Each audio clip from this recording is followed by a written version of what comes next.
Salut à toutes et à tous et bienvenue dans cette nouvelle vidéo. Ça y est, on est enfin le 19 mai et les salles enfin vont pouvoir ouvrir. Mais pour combien de temps, on ne sait pas. Mais en tout cas, une chose est sûre, il faut y foncer parce que du jour au lendemain, ça peut fermer. Alors levez vos fesses de vos canapés, éteignez la télé, coupez Netflix, dites au revoir à Amazon et foncez dans les salles de cinéma. Moi en tout cas, c'est ce que j'ai fait aujourd'hui. J'ai foncé dans la salle de cinéma la plus proche, donc au Ciné-Loire à Tournord, pour aller voir un film ultra léger, sans prise de tête, un peu barré. C'est Mandibule. Allez, on y va.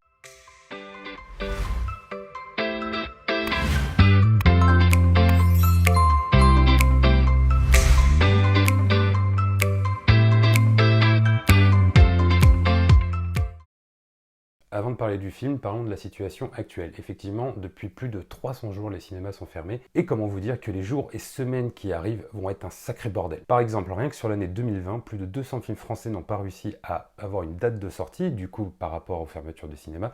Ce qui fait que tout a été reporté sur cette année et que du coup, il va y avoir un embouteillage monstre entre les films français qui ne sont pas sortis, les blockbusters qui ont été reportés, etc., etc., ça va être un bordel. En gros, si vous voulez voir absolument un film, allez-y immédiatement.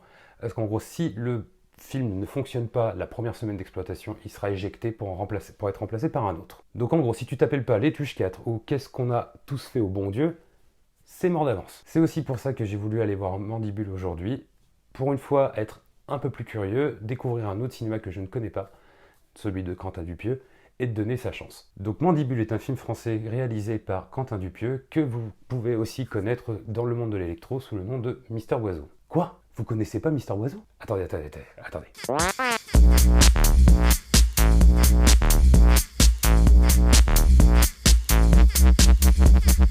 Ça y est? Ça vous revient? Bon.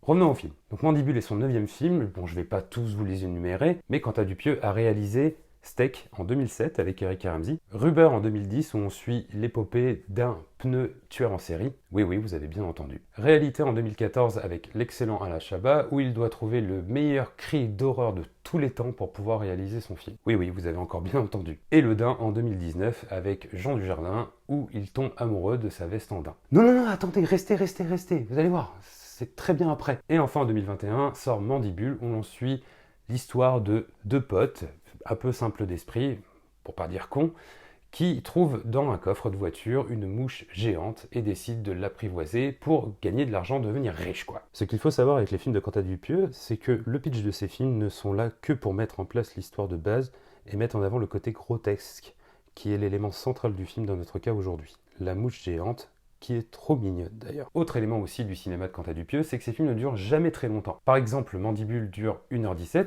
tout comme Le Dain, sorti en 2019 avec Jean Dujardin. Réalité 1h27, Rubber 1h22 et Steak 1h20. Donc comment vous dire que ça passe très vite. Mais pourquoi? Tout simplement parce que pour Quentin Dupieux, cela ne sert à rien de faire des films qui durent 2 heures, alors qu'on peut enlever 30 minutes de blabla qui servent à rien. Il souhaite que ces films soient les plus simples possibles et surtout ne pas tomber dans l'ennui du visionnage.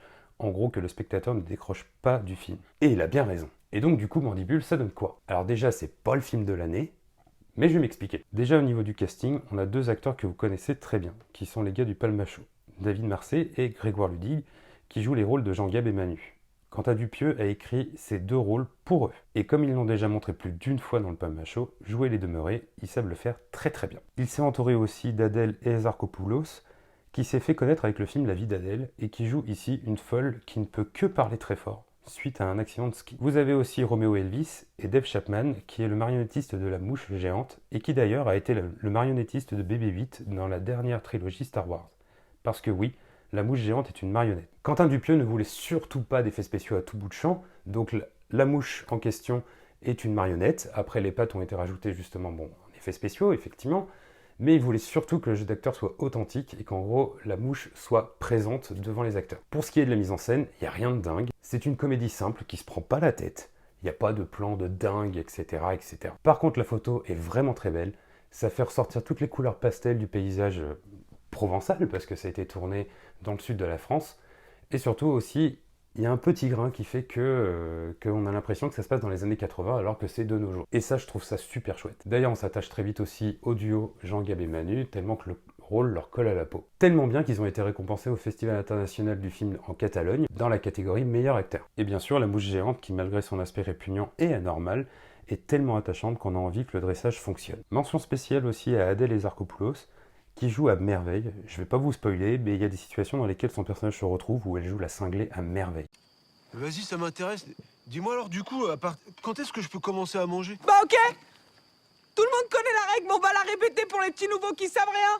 Du coup, Mandibule fait du bien par où ça passe, car avec la situation qu'on a depuis 1 an, le cinéma est devenu complètement random. Et que Mandibule nous propose juste de regarder un film qui n'est pas comme les autres, qui permet de nous sortir de toutes ces situations depuis 1 an, de penser à autre chose et d'avoir un truc simple à regarder, très marrant. Sincèrement, les petites situations bien marrantes sont top. Elles sont super bien tournées en tout cas et super bien jouées. Et en plus, le film est tellement bien centré sur le duo que même la mouche, en fait, on trouve ça normal. Et ça fait du bien, bordel. D'ailleurs, si ça vous fait kiffer l'univers de Quentin Dupieux, je vous conseille de regarder Rubber et Réalité. Et si vous avez accroché à l'esprit barré de Mandibule, je vous conseille de regarder Dumb and Dumber des frères Farrelly avec Jim Carrey. Ça sera tout pour aujourd'hui, j'espère que cette vidéo vous aura plu et surtout qu'elle vous aura donné envie de retourner au cinéma. N'hésitez pas à bombarder les pouces bleus, commentaires et surtout abonnez-vous, ça fait toujours plaisir. Vous pouvez aussi me retrouver sur Facebook, Insta, Twitter, TikTok aussi. Tous les liens sont dans la description. Et surtout, matez des films.